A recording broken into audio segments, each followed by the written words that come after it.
말씀의 제목이 예수 그리스도의 세계라는 제목으로 함께 은혜를 나누고 있습니다. 오전에 살펴봤던 제목이 뭐죠? 남과 여. 벌써 까먹으셨어요? 예, 남과 여입니다. 오후의 제목이 유대인과 이방인. 예, 조금은 이제 단어들이 좀 더 구체화되는 어떤 그런 모습을 보게 됩니다. 예수 그리스도의 세계의 두 번째 시간입니다. 뉴욕의 한 거리에서 풍선 장수가 장사를 하고 있었습니다. 수소가스를 넣은 풍선을 파는 장소였습니다. 노란색, 파란색, 빨간색 풍선이 이제 높이 이렇게 아름답게 띄어져 있었습니다. 그러다가 한 흑인 꼬마 애가 지나가다가 그 장수에게 가서 물었습니다. 아저씨, 제 얼굴색이 까만색인데 혹시 까만 풍선도 다른 것들처럼 저렇게 뜰 수 있을까요? 라고 물었습니다. 풍선 장수가 대답을 합니다. 물론이지 꼬마야, 풍선이 뜨는 것은 풍선의 색깔이 아니라 풍선의 색깔에 달려있는 것이 아니라 풍선 안에 들어있는 그 내용이 무엇인가에 중요하다라는 이야기를 했습니다. 굉장히 의미심장한 말입니다. 여러분, 오늘 본문에 보면 유대인과 이방인의 차별이 등장을 하게 됩니다. 예수 그리스도 속에 세계 속에 살아가는 우리들의 마음 속에 하나님께서 심고 싶은 것이 무엇인지 이 시간 우리가 생각해 보아야 할 것 같습니다. 예수 그리스도의 족보에 나타나는 이 여인들을 통해서 하나님께서 주시는 메시지가 뭐냐? 아무리 저주받은 이방인이다 할지라도 하나님을 믿으면, 예수의 복음 안에 들어오면, 예수의 세계 안에 들어오게 되면 무한한 가능성이 열린다라는 것입니다. 5절 말씀에 나오는데 저희들이 4절하고 5절 말씀을 저희가 함께 읽겠습니다. 4절 5절 읽습니다. 시작. 람은 아미나답을 낳고 아미나답은 나손을 낳고 나손은 살몬을 낳고 살몬은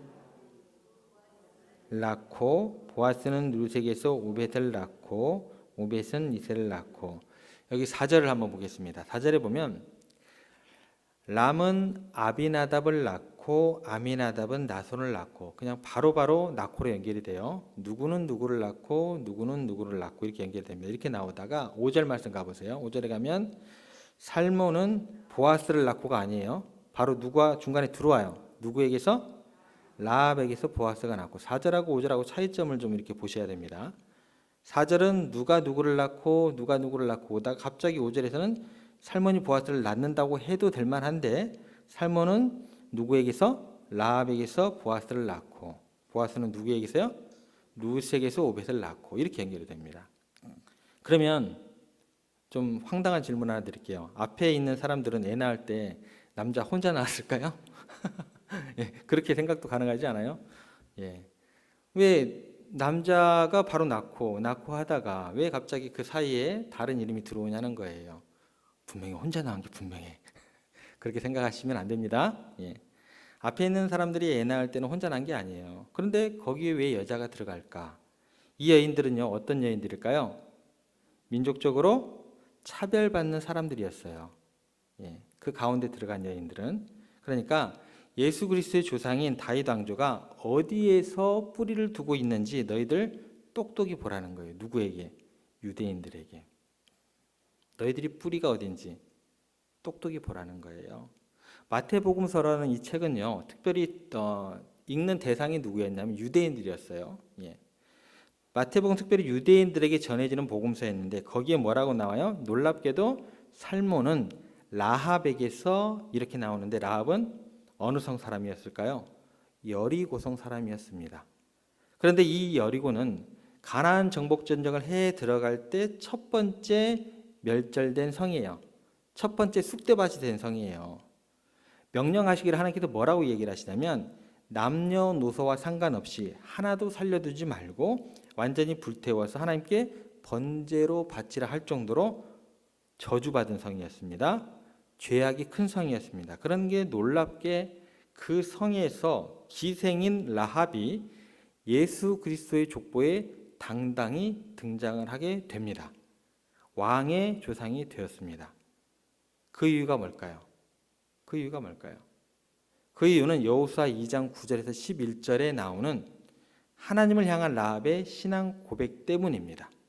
하나님께서 이스라엘 백성들을 애굽에서 구원해서 파죽지세로 세계를 심판하시면서 하나님의 그 주도권을 드러내는 걸 보면서 여호수아 2장 11절에 보면 이렇게 고백을 하게 됩니다. 너희의 하나님 여호와는 위로는 하늘에서도 아래로는 땅에서도 하나님이시니라. 상천하지에 유일하신 하나님이십니다. 라고 고백을 하는 거죠.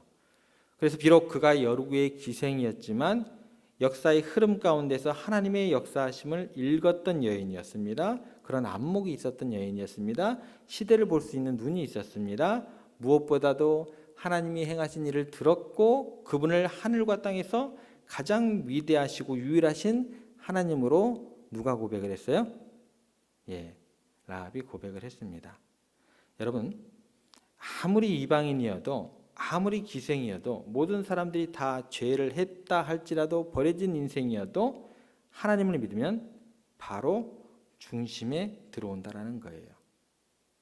예수 그리스도를 주로 고백하면 예수님과 연결만 되면 그 사람은 가장 존귀한 왕의 조상과 같은 사람이 될 수 있다는 것입니다. 그것을 보여주는 거예요. 그 다음에 나오는 여인이 누굴까요? 룻이라는 여인입니다. 보아스는 룻에게서 누구를 낳아요? 오벳을 낳고 오벳은 이새를 낳았는데 이새의 뿌리에서 그렇게 유명한 다윗이 등장하게 됩니다. 근데 그 다윗 왕의 시조모가 되는 룻이 어느 나라 여자였을까요? 모압 여자였습니다.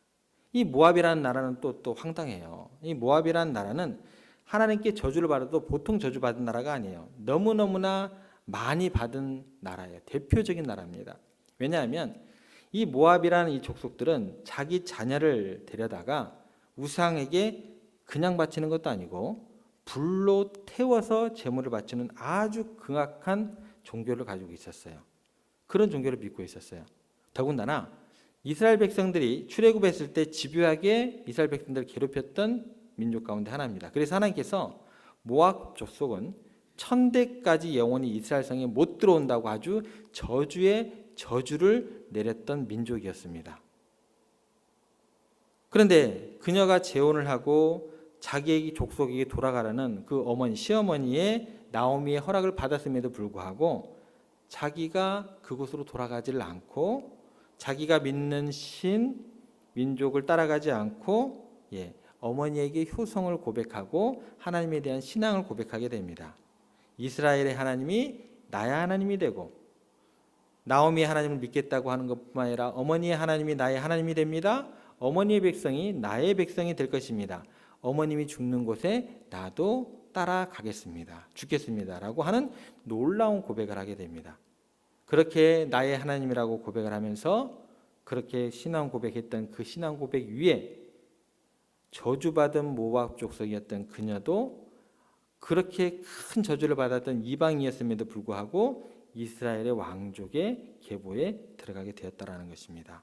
가장 귀한 예수 그리스도의 혈통에 들어갈 수 있었다라는 것입니다. 여러분은 어떠세요? 나는 항상 주류가 되지 못하고 비주류다. 늘 소외받았다고 생각을 하시나요? 여러분이 예수님을 믿기만 하면, 살아계신 하나님을 믿기만 하면 그 순간 바로 가장 중요한 핵심이 되는 중심에 들어올 줄 믿습니다. 유대인이 유대인이 아닌 거예요. 이방인이 이방인이 아닌 거예요. 무엇보다 중요한 것은 하나님을 믿느냐 믿지 않느냐, 이 세계가 열려졌다라는 거예요. 여러분, 믿음으로 나오기만 하면 모든 사람이 하나님 나라의 중심에 들어온다. 하나님의 자녀가 되는 권세를 누리게 된다는 것입니다. 거기에는 차별이 없고 유대인이나 헬라인이나 전혀 차별이 없다라는 것입니다. 여러분, 우리가 사는 이 땅이 어느 나라예요? 대한민국, 한국입니다. 이스라엘을 보면 우리나라는 어떤 사람들 중에 속할까요? 이방인 중에서도 아주 끝자락에 있는, 보이지 않는 이방인 중에 이방인이다라는 거예요, 우리나라는요. 그런데 우리가 하나님을 믿으면서 우리가 극동 끝에 있으니까 꼽사리를 끼워서 하나님을 믿어. 야, 뭐 이래. 여러분들 그렇게 하나님을 믿으시나요? 우리는 이방인이기 때문에 그냥 아슬하게 매달려서 믿는다고 생각을 하시나요? 아니면 하나님의 나의 아버지신데 하나님이 우리 민족의 하나님이신데 라고 믿고 고백을 하십니까? 두 번째죠. 어떻게 그럴 수 있냐는 거예요. 하나님을 믿기만 하면 바로 중심에 들어오는 거예요.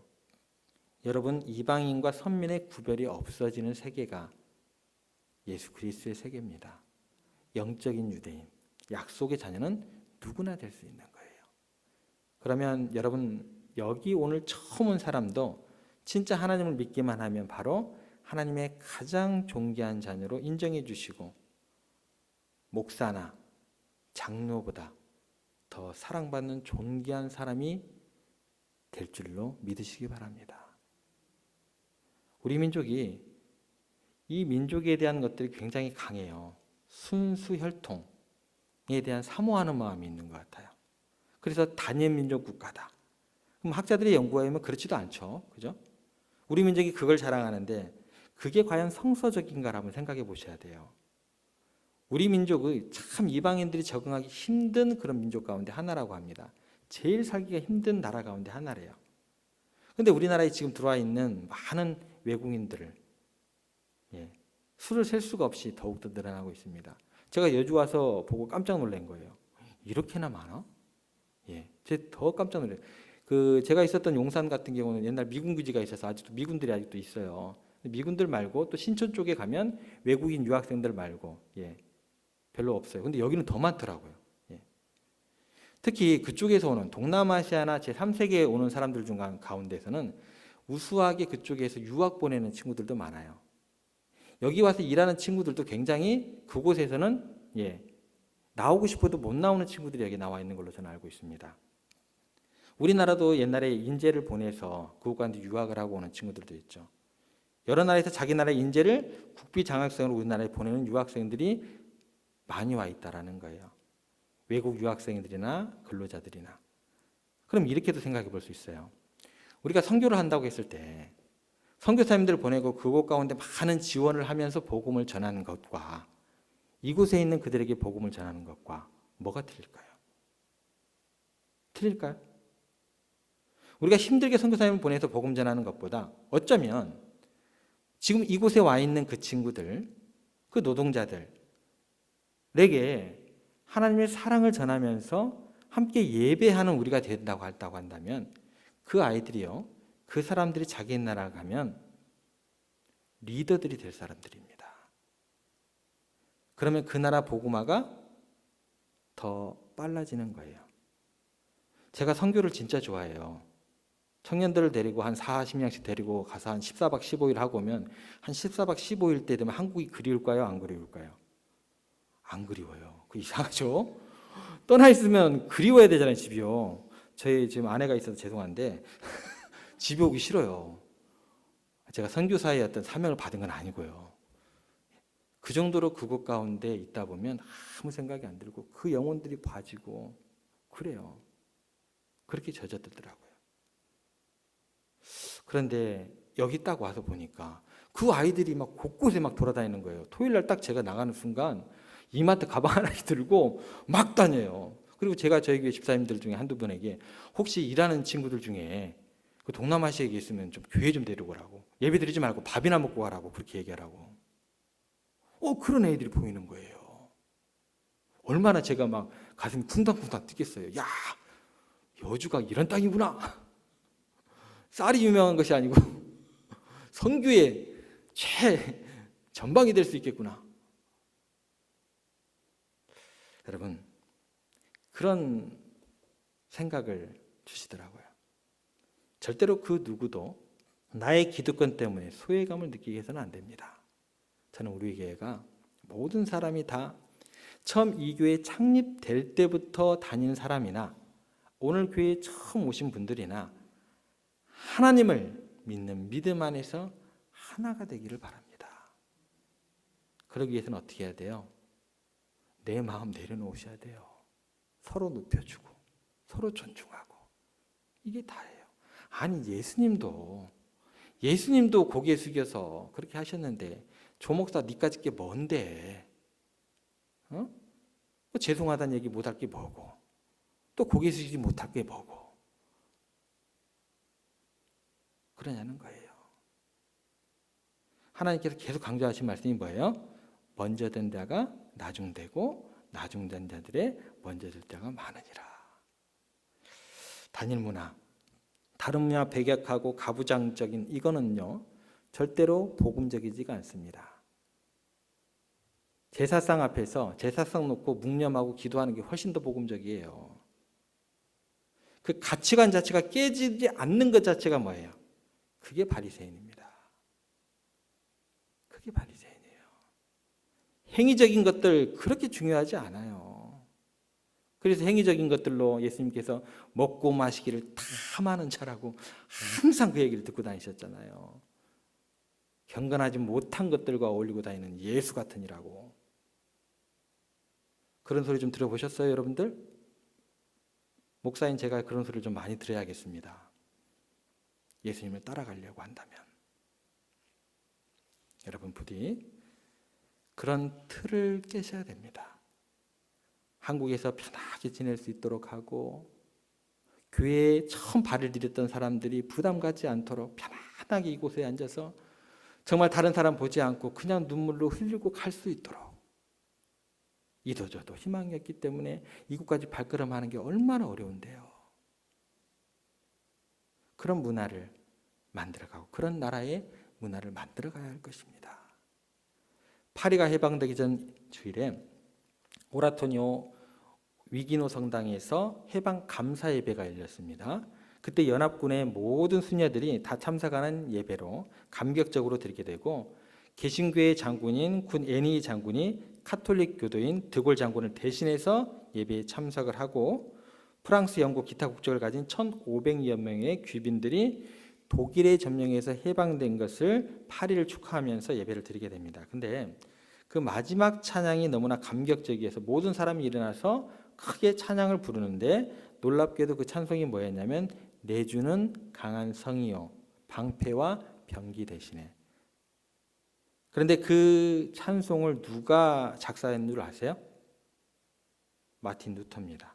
마틴 루터가 어디 나라 사람이에요? 독일 사람입니다. 지금 독일군에게서 해방이 된 기쁨을 파리 시민들과 함께 찬양하는 예배를 드리는데 그 모든 것들을 마무리하는 찬송을 바로 그 독일 사람이 지은 찬송을 했다라는 거예요.